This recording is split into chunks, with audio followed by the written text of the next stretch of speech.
Minister hospodárstva Sulík oznamuje nám, že teda takéto rokovania prebiehajú, pôjde o 8 000 lukratívne pracovných miest na východnom Slovensku. A zároveň jedným dýchom nás všetkých prítomných ministrov a premiéra žiada, aby sme nikomu nič nehovorili, lebo v tom prípade tá investícia na Slovensku nebude.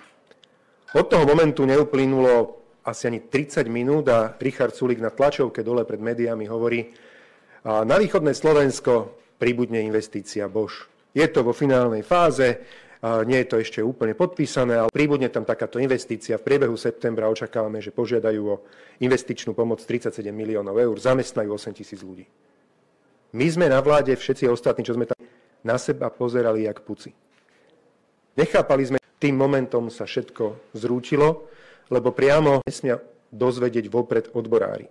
A v prípade, ak by sa dozvedeli, tak zahatajú tú investíciu na Slovensku, lebo sú už v Nemecku nešťastní.